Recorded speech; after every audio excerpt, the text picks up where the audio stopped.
welcome in to another episode of My Team, a brand new F1 Gamer Data video. We are up to episode 6 of our first season of F1 2021, the rapid racing team, the fourth worst car in Formula 1 at the moment. I tell you what, it's a good thing this season isn't dull being a backmarker team. We are scrapping for points. Canada that we've just been at was an absolute belter. The only thing holding us back from the top 10 on that day was a bit of, again, rough strategy. Rain came out, which really mixed things up. But we're really looking to make amends on that in France at Castellet. Power dominated circuit. We are going to do our best to make that count with the Mercedes power engine, power unit rather, in the car behind us. We just want to make sure we don't put a foot wrong. We've had a few strategy errors, a few personal errors from myself as well. So we're going to push hard. I think points will be on offer today if we can get the strategy right. Maybe go a little bit longer than the other runners around us and see how things shake out. So let's get to the office and prepare for the French Grand Prix. Okay, we've had the new parts come through the fabrication process. We'll have them with us for the next Grand Prix. Now, it's always welcome news to see that we'll have some upgrades at the next race, so that bodes well for France. Unfortunately, we need you to step in and make an executive decision here. Okay, so importantly, the team needs our help. So the situation, it's time we had a chat about work rates. So the team's feeling a bit burnt out. I know how they feel. Stress, burnout, it does no good for a team of our size, struggling to hit deadlines. So they want to have a little bit of a circuit breaker to give the staff the chance to cool down, clear their heads, come back refreshed. I couldn't agree more. It's going to cost us a bit of cash. I know these kinds of decisions can be challenging, but I think you made the right call. I agree. 30% increase in morale, that's worth every penny. So, quick look at the performance index for the grid. We are keeping pace with Alpine and maintaining our arm's length distance to Alfa Romeo, although they have made some headroom on us. So we need to keep the foot down on the resource points and development, maybe upgrade some facilities quickly too. But here we go into the race weekend at Paul Ricard. Interestingly, since its inception, Paul Ricard has had 167 different track layouts. That is epic. Such a versatile track and a benchmark for safety as well within the F1 calendar.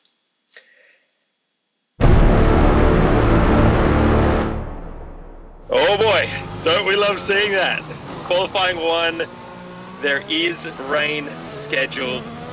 We have skipped through free practice. I don't feel like it adds too much to actually show what we're doing through the bulk of the practice sessions.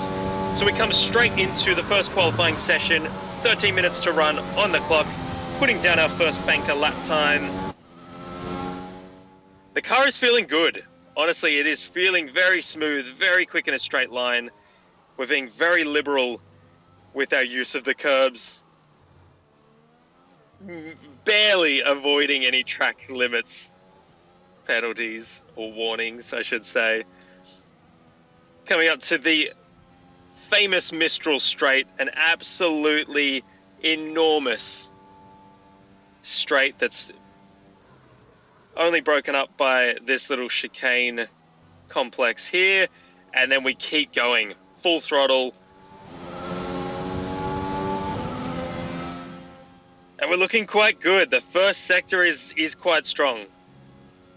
Let's see what we can do. We've got Esteban Ocon as the benchmark just inside the top 10 at a 131.083. There's a very brief yellow flag ahead of us, and technically we need to lift. We're not going to. We're going to press on and risk a potential penalty because we're on a very strong lap here. We've got the green flags back out, so we're back under racing conditions. Rounding the last corner, DRS flap open. And we've set a 131.5. It's good enough at the moment for P17, so it's not we're not setting the world We're alight. top of the speed trap, 335.8 kilometers per hour. Everyone ready? Okay, let's go. As I said, we're enormously quick in the straight line. Our Mercedes power unit is the best in class. It's just around the corners, the aero department that just needs some work to make sure that we're able to carry as much speed mid-corner as our direct competitors. So here we come, second lap, and our last chance to put down a potential contender to escape Q1. We are under our delta for our PB, barely. We're 1/10 under, and as we come into the final corner, we're just outside. We get on the power nice and early, have a great exit to the last corner. We're going to sneak by around a 10th under our previous best, so we're really not going to do too much there to make any moves up the grid. And confirmation here that firstly Dan has made P17, and that's where he will begin the French Grand Prix, and we're sitting in a lowly 21st position, only out qualifying Nicholas Latifi by 0.2 of a second. Not what we were hoping for. Here we are again then at Le Castellet for another round of this year's Formula One World Championship. Renault took their first French Grand Prix win all the way back in the inaugural race in 1906, but it was another 73 years before they could take their second.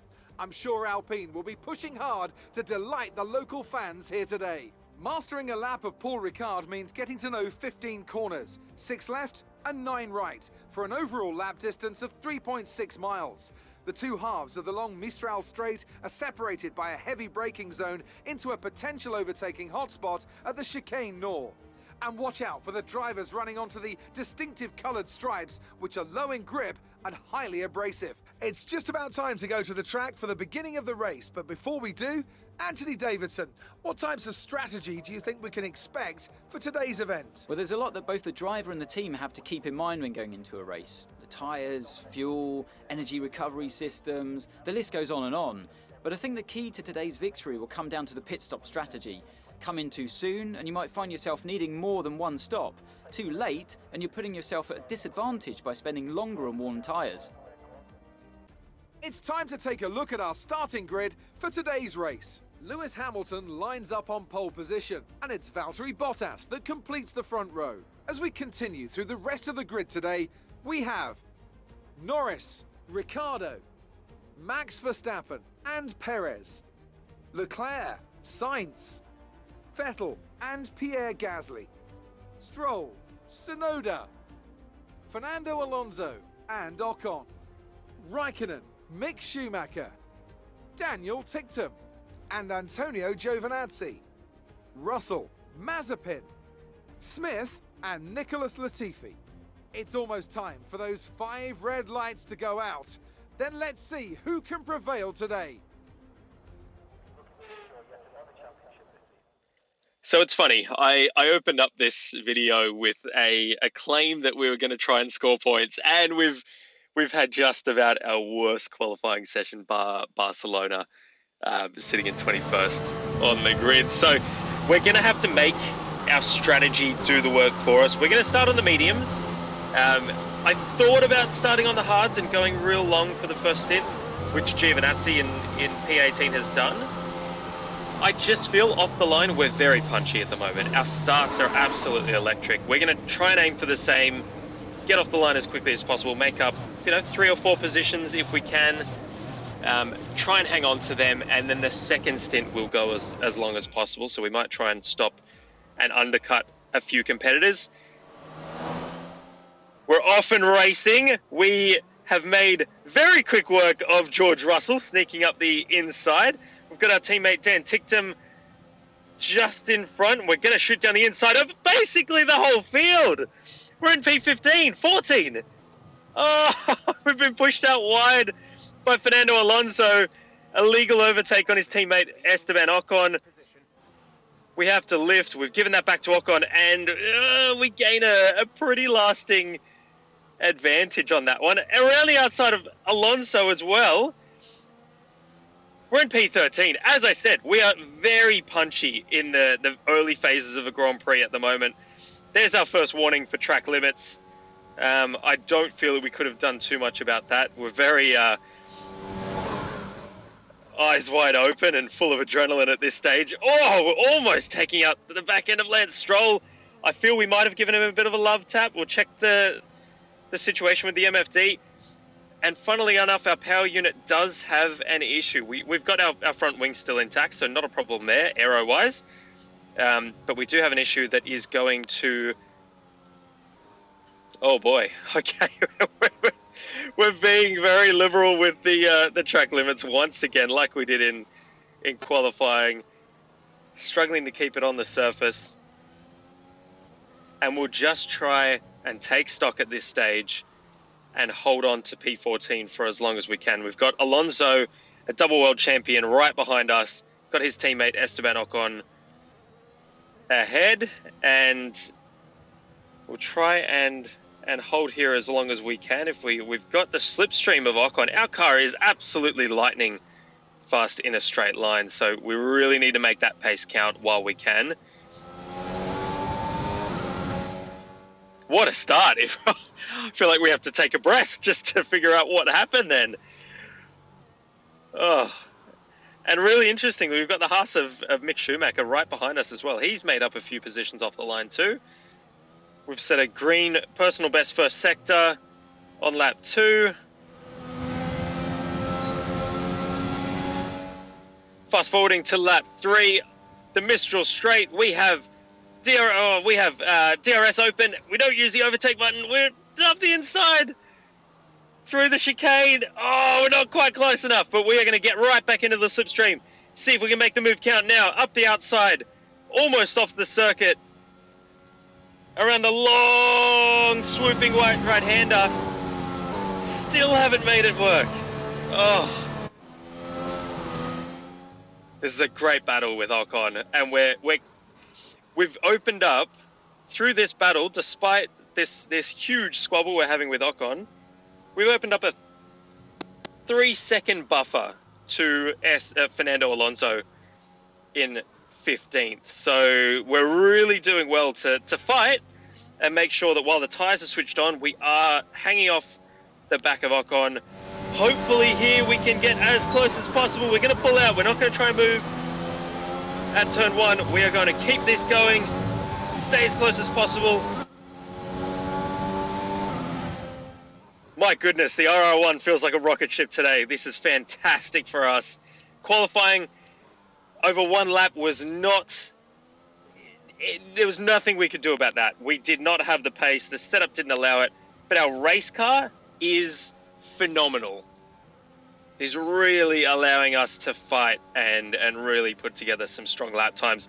Again, up the Mistral Straight. We're going to go down the inside of Ocon. We've made the position count into the S's. We've done it. We're P13 on the road. 4 laps into the French Grand Prix. That brings you up a place. Fantastic start from us. You have P13, P13. Stroll is ahead of you. Our gap to the car in front is 2.7 seconds. They're on old mediums. Ocon behind. Less than a second separate you. They're on old mediums. Our gap to first place is 10.7 seconds. Your pit window will open in 7 laps time. And while Jeff was giving us a bit of a race update there, Ocon almost made a dive down the inside on the final turn. We've kept him at bay. We're 0.6 ahead still on lap 6. He's constantly having a look, see what he can do, but he's not close enough at this stage. And he has just dived for pit lane along with Ricciardo, Leclerc, Verstappen, Hamilton. Strategy is available on the MFD. Jeff wants us to get in earlier. Tyre degradation on this. Behind is 7.3 seconds. Tyre deg at France, it's a very abrasive circuit. So it is wearing the tyres a little quicker than we would have liked and what we predicted based on our practice running and the data that we collected. So we are going to take the amended strategy that Jeff selected. So lap 11, we are going to bolt on the hards and we are going to go to the end. I feel like that's the right thing to do. The longer we stay out, the more advantage that the runners around us have in the undercut. We know that the undercut is quite effective in France because DRS has such a major impact. We run reasonable downforce. I'm running with 3.5 wings at the moment, so we've got less drag through the straights, but even still, DRS gives us a massive advantage. As you can see with Bottas just absolutely streaking past us on the Mistral straight. Sergio Perez trying to do the same. We've got massive tyre wear now. We need to pit sooner rather than later because we're a sitting duck with the front runners. Perez. Pit window open. Let's box this lap. Sergio Perez comes up the inside. He's got the position, but we're going to fight it. And we actually go the long way around to maintain P4. The rest of the field has pitted, so we're in a very artificial spot. We're going to box on lap 11 as the amended strategy suggested. So just making sure that we are putting enough distance between ourselves and Perez. He's 1.8 seconds back. We are really doing a stellar job of holding these spots. Perez pits as well, so he's just behind us there. We need a good one from the Rapid Racing pit crew. We need 2.5 seconds or less. And they've done an exemplary job. 2.4 seconds. 6.6 seconds. So what's happened now? We're back out behind the Alpine of Esteban Ocon and in front of Fernando Alonso, as we were for the first 4 laps of the Grand Prix. The only difference is they have gone for an alternate strategy. They are going to two-stop. So they have gone medium to soft, and you would imagine they'd put on another pair of, or another set rather, of soft tyres around about 8 or 9 laps from the checkered flag. So I've got to admit, I think we're in an absolutely fantastic position at this stage of the Grand Prix. P16, 13 laps in, and we're showing great pace on the hards as well. So you can see there, Sector 1, we've set a green sector. Dan Ticktum has chosen to box on lap 13, so we can assume that he's also gone for the hards, but stayed out a little bit longer than he would have liked on the mediums. Okay, you're in the top 10. We're leading our teammate by 13.6 seconds. And as Jeff suggested, we are in the top 10. We can't make too much of a case for us being in the top 10 just yet. We have to see how things shuffle out and see strategy, how that comes into play with other teams. We've got Perez behind us again. The same sort of gap as he was previously, at about 1.8 seconds behind. When the next round of pit stops shuffle through, we find ourselves again in P7, so really lofty. And you'd imagine a couple of the other front runners are still to do their second stop that are on the two-stop strategy.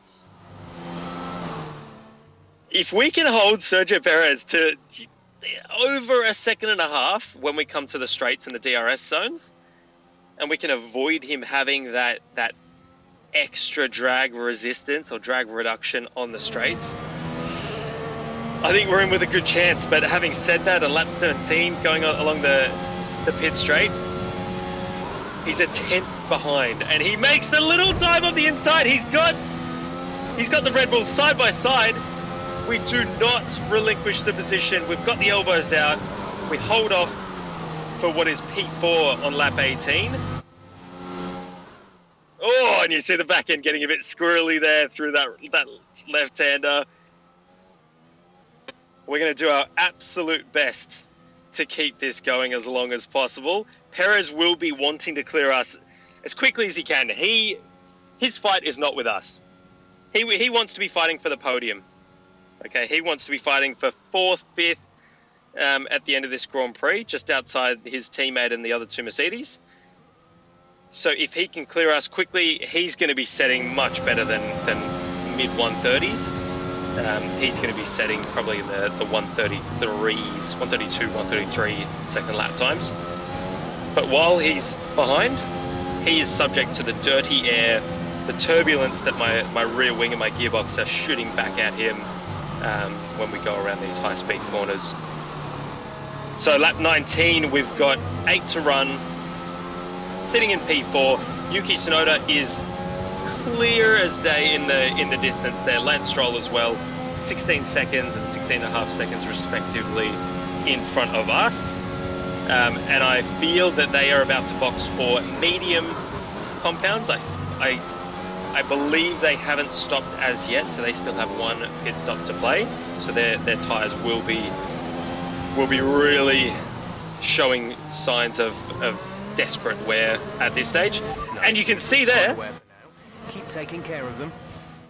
Perez is boxed. We've outlasted the attack of Sergio Perez in the Red Bull. Oh, there are points on offer here. There are big points on offer in France. Sitting in P4, we've got 7 laps to run.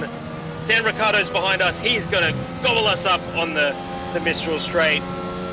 He gets ahead through DRS. He's got the rear wing open. We don't even run overtake. We know that we are not fighting for his spot. He's racing for the win today.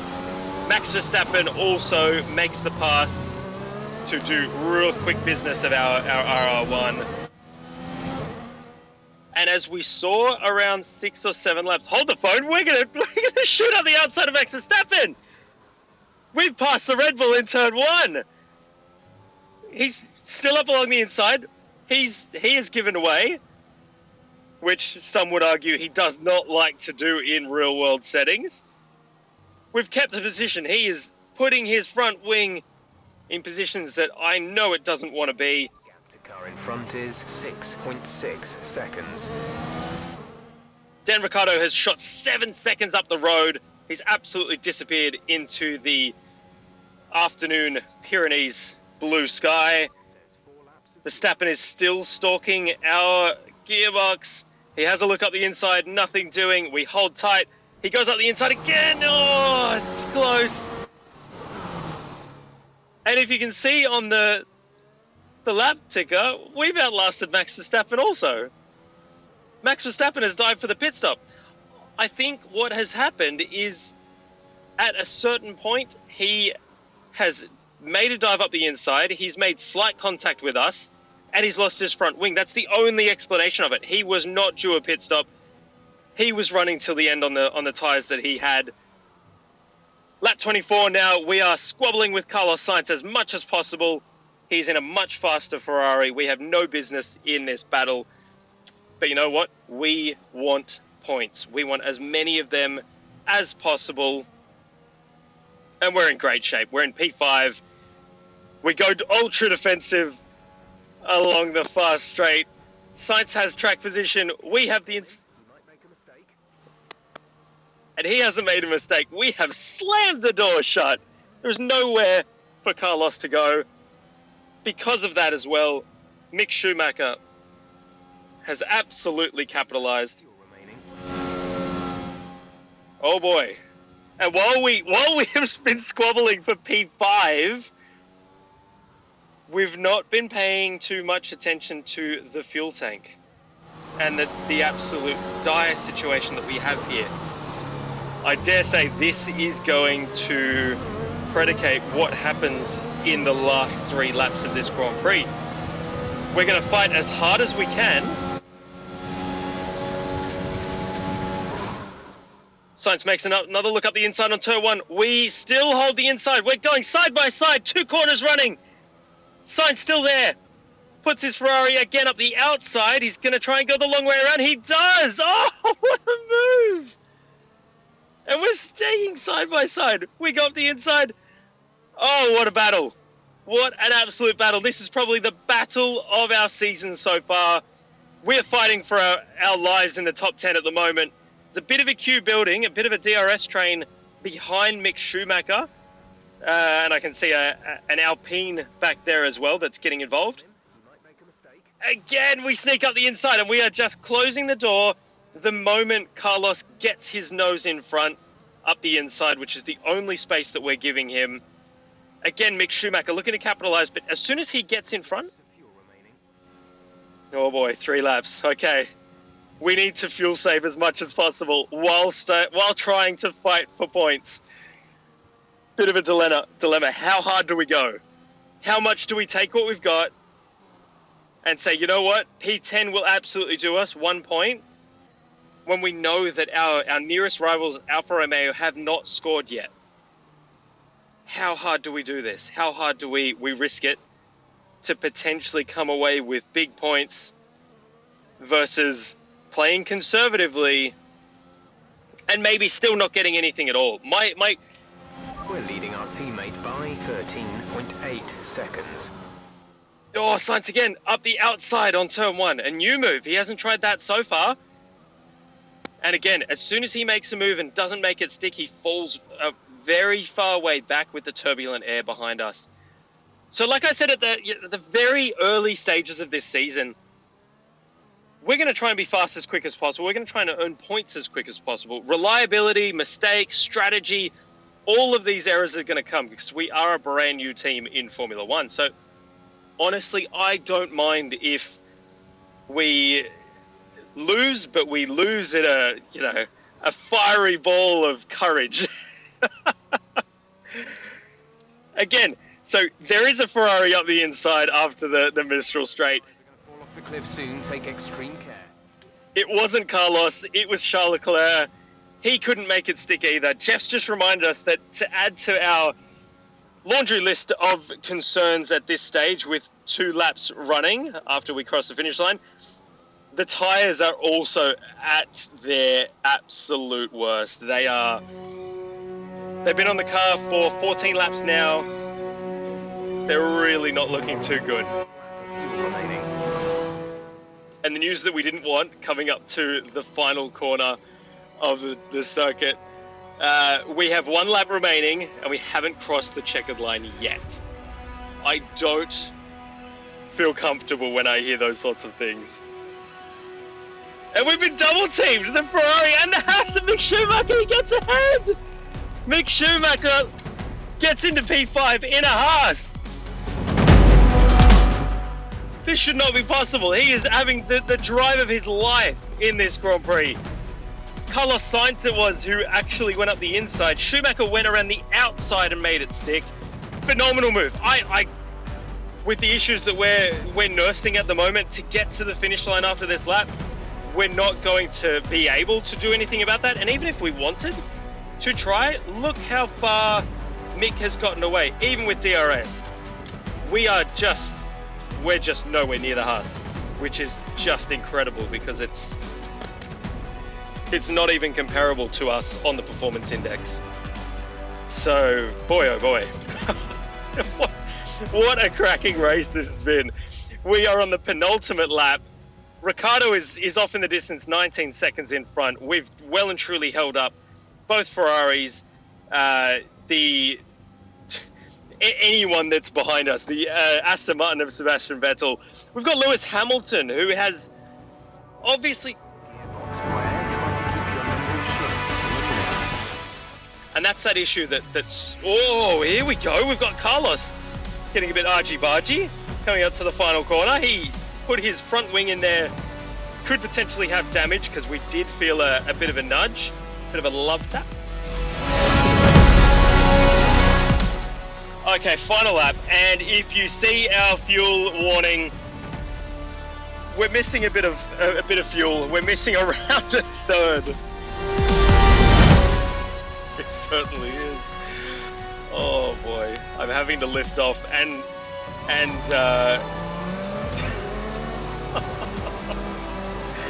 I'm having to double shift as often as possible. Yeah, we're not going to fight Vettel for that one. We're still holding P7, but critically what is happening here is anyone who is going to be inside the top 10 is on the straight behind me at this point. We've had to make that move on Vettel just to try and keep as many people as possible behind us. We're holding P6. You've moved up into P6. We're missing a third of the lap worth of fuel, so I don't know how far fumes can get us, but and there it is! We're losing revs. We've lost it! Oh dear, Vettel has gotten out. Clear and simple. Carlos Sainz and Lewis Hamilton, the championship leader, An incident on track, but officials aren't looking to push for a safety. have not Just be careful. they have not been so lucky. I'll run a replay of what on earth just happened then in a moment. But we limp around. We're in 11th. We have no revs. I've got the realism settings full, so we have nothing to get to the end. Dan comes past us. Oh, dear. That's the end of the race. We'll see you in Parc Fermé. So, Dan, we thought we'd finally, at very least, get a race over him. But he's beaten us to the line. Quick replay of what actually transpired there. We ran out of fuel. Sebastian Vettel made a beeline for the inside, avoided us. Carlos Sainz was not as lucky, and Lewis Hamilton, a concertina effect right behind, pays the ultimate price for following these guys and trying to get involved in the action. You can see here on board with Lando Norris, there was nothing either of those two could do. No one's going to anticipate that someone runs out of fuel on the very last lap with 4 corners to go. We've witnessed some great battles around Oh boy. today, and they've taken a fantastic win. Anthony Davidson, how do you think they were able to set themselves apart today? I'd say it was down once again to good, consistent driving, nailing the corners, working to the track conditions and perfecting the team's strategies. They got all of these things right today and the results speak for themselves.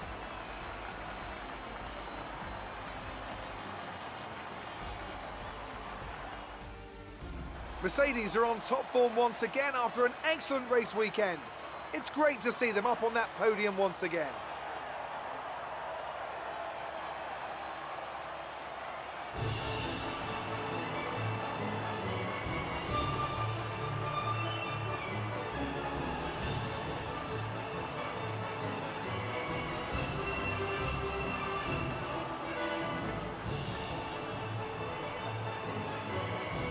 It's time to see how this result affects the Drivers' Championship. It wasn't the best weekend for our championship leader, and their advantage at the top has been reduced.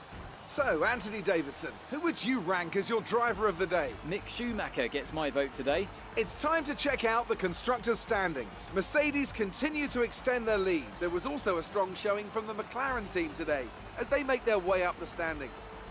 I'm equal parts exhausted and elated with this weekend of Formula One. Be sure to join us for the next one.